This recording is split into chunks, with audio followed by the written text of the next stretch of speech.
অনেকেই মনে করেন দুধ চিতই পিঠা বানাতে মনে হয় ভালো খোলা প্রয়োজন।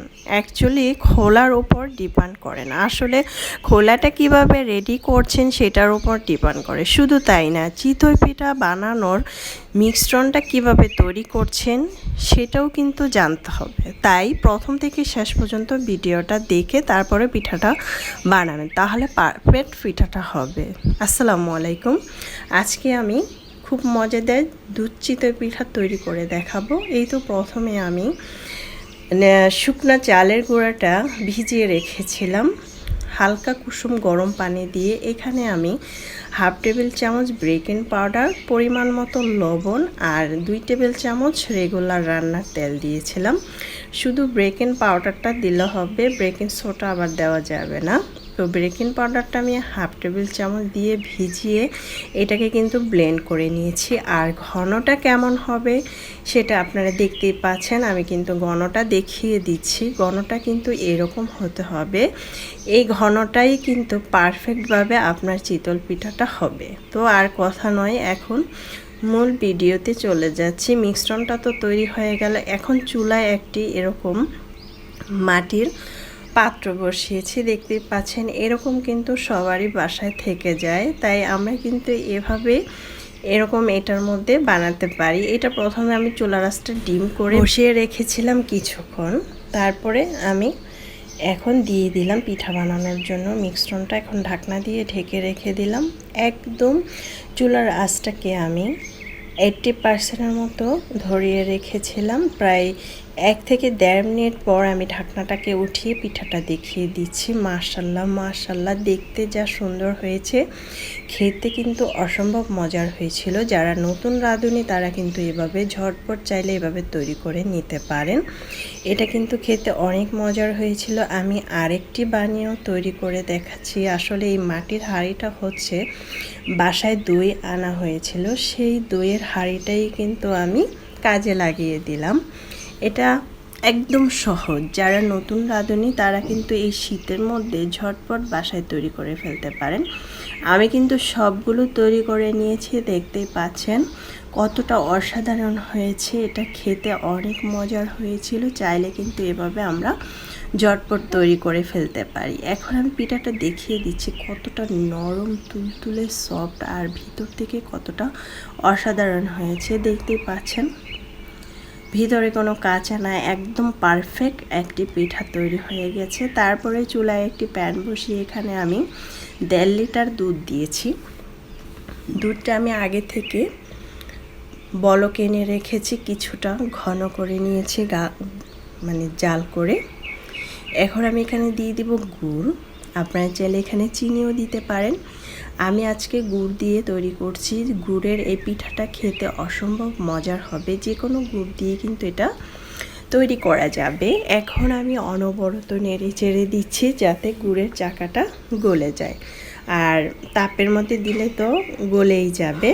আর মিষ্টিটা দেওয়ার পরে কিন্তু দুধটা আরেক কিছুটা ছেড়ে দিবে, তাই অনবরত এটাকে জাল করে একটু ঘন করে নিতে হবে। এখন 2টি এলাচ, 1টি তেজপাতা ছিঁড়ে দিয়ে দিচ্ছি, দিলে একটু ফ্লেভার আসবে।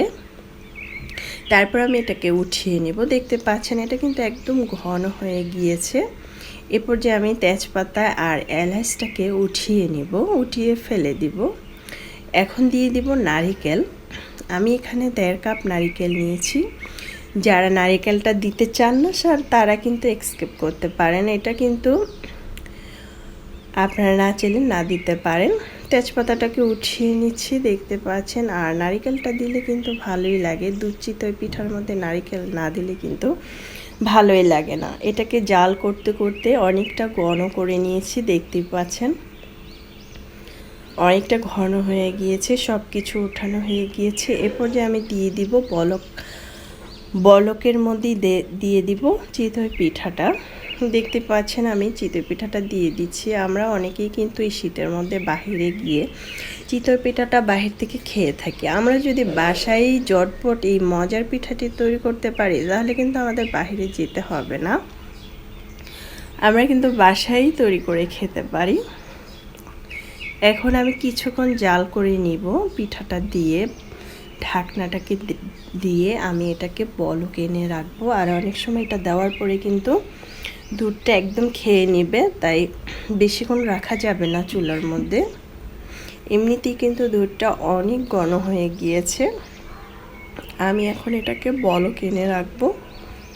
দেখতে পাচ্ছেন বলক কিন্তু অলরেডি চলে আসছে। আর এখানে কিন্তু আমি 2 কাপ চালের গুঁড়া দিয়েছি। চালের গুঁড়াটা দিয়ে কিন্তু আমি এটা আর কিন্তু বলক আনা যাবে না, হলে কিন্তু পিঠাটা ভেঙে যাবে। এখন আমি চুলার আঁচটা বন্ধ করে দিলেই কিন্তু দুধটা একেবারে আরও একদম পিঠাটা খেয়ে নেবে। ঘনটা একদম পারফেক্ট হয়েছে। এই পর্যায়ে কিন্তু আমি চুলার আঁচটা বন্ধ করে দিব। এটা খেতে অনেক মজার হয়েছিল। এই তো দেখতে পাচ্ছেন চুলাটা বন্ধ করার পরে একদম কিন্তু দুধটা খেয়ে নিয়েছে। এখন আমি একটি মাটির হাঁড়িতে মানে বাটিতেই পরিবেশন করে নিচ্ছি। মাশাআল্লাহ, দেখতে যেমন সুন্দর হয়েছে, খেতেও কিন্তু অনেক মজার হয়েছিল। আলহামদুলিল্লাহ আলহামদুলিল্লাহ। যাকে এভাবে করে খাওয়াবেন সেও কিন্তু অনেক প্রশংসা করবে আপনার। আজকের আমার রেসিপিটি আশা করছি আপনাদের ভালো লেগেছে। ভালো লাগলে অবশ্যই চ্যানেলটা সাবস্ক্রাইব করে লাইক দিয়ে পাশে থাকবেন। দর্শক, বেশি বেশি ভালো থাকবেন, খাবার কখনো অপচয় করবেন না। আমরা চাইলে এভাবে তৈরি করে বাসার সবাইকে খাওয়াতে পারি। আর শীতের পিঠা কিন্তু আমরা বানিয়ে খেতেই পারি, এটা কিন্তু সবাই খেয়ে মজা পাবে। এখন আমি একটি বাটিতে একটু খেয়ে দেখাচ্ছি।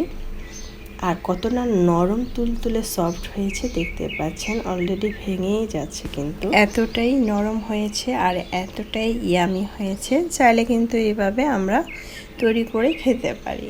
আর খেতে অনেক মজার হয়েছিল। চাইলে এভাবে, বারবার বলছি, এভাবে প্রথম থেকে শেষ পর্যন্ত ভিডিওটা দেখার জন্য অনুরোধ রইল। যারা নতুন রাঁধুনি তারা কিন্তু অবশ্যই এভাবে ট্রাই করতে পারেন। আমি তো এটা ফ্রিজে রেখে ঠান্ডা করে তারপরে খাবো। এটা খেতে ভীষণ মজার হবে। আল্লাহ হাফেজ।